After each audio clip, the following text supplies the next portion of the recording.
Hi, my name is Scott Singleton. I'm the author of DasBook, and I'm just going to give you a quick intro on how to get started. This is going to be a series of a whole bunch of videos on how to use this product and how to get the most out of it. This is an authoring tool, and it's an AI-assisted authoring tool. Every time you start it, you're going to see this dialog that's going to pop up. It's going to tell you that we have embedded rules. The AI is not designed to actually write the book for you. The AI is here to augment you. The creative story, the characters, their interactions, the plots, all of the things that make up the book, they have to be yours. You have to define them in documents. Now you can do text, speech to text to get those documents in and have the AI help you format those words, but they have to come from you, either you typing or you speaking them to the AI to create them, and the AI can assist you in writing that from your own voice, but the idea is they all have to be yours. But you're going to see this every time, and this also has a couple buttons on it that talks about where to find information on help, reporting bugs, requesting new features, things like that.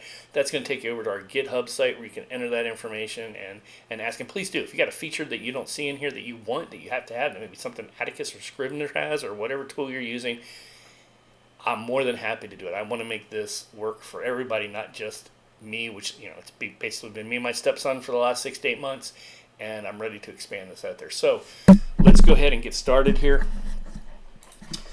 First off, we're going to talk about the left-hand side here. Everything is organized in what we call a binder, and the binders are categorized by universes. You can create a universe. A universe could be, it's basically a fictional area, and you can write lots of different books inside this, like a series or multiple series that all revolve around this universe. It's a pretty standard concept.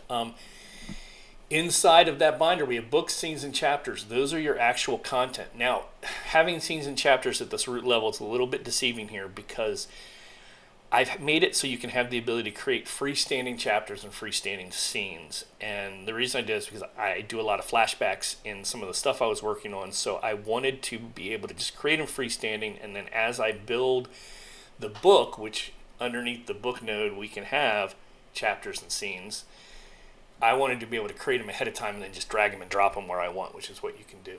Then we have characters, timelines, research, and documents. These are artifacts that aren't actually part of your book, part of your world building documentation.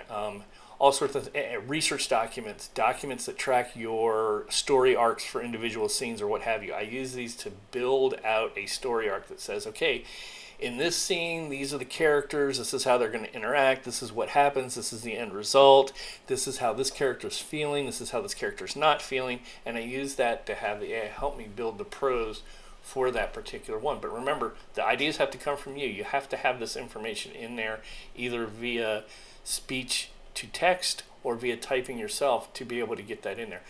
We're going to go ahead and create a new universe here, and then that's probably where we're going to stop for this. We're going to try to keep these very, very short, but I'm going to use the voice to text and actually speak this to the AI. Now I'm using Claude Sonnet AI plugin. You do need an API key. Trust me, I build a lot of tests when I'm doing this, and they're easy little $20 a month thing. You can write for hours and hours and hours, and you're never going to expand that. If you want to write books for 16 hours a day, maybe you get the $40 version, but still, you're getting a heck of a lot of tokens and content generation for a fairly reasonable monthly cost. But that is outside the cost list. You do have to plug in, bring your own key, plug that key into the system. So we're just going to come down here and hit the speak button.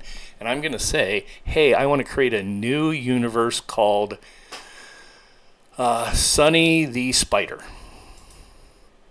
And you can see it took my text that I spoke and it put it down here in the chat. And I'm going to send this up to Claude. And Claude is smart enough. It says, hey, I'm going to create that for you. And it talks back to the application. And you can see we switched over to this universe called Sunny the Spider. Now, we don't have any artifacts in here. That's going to be the next tutorial. We're going to go through how I use this. But this is how you get started. You want to create a research. It's really, really simple. Give me a research on the life cycle of black widows and add it to the research documents, please.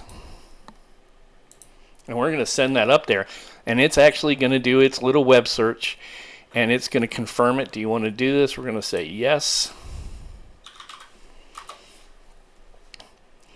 And it has now created this research document where it's gone out and it's done this research. Well, it created the node first. It's actually got to populate it. It does take a little while. This isn't like instantaneous thing, right? Because it's going out to an API way out in the world in the cloud, and it's doing all the fun stuff, and then it's going to come back and it builds it. And here is the life cycle of the Black Widow. Pretty cool, huh? Stay tuned. I'll be doing these all the time. This is just step one.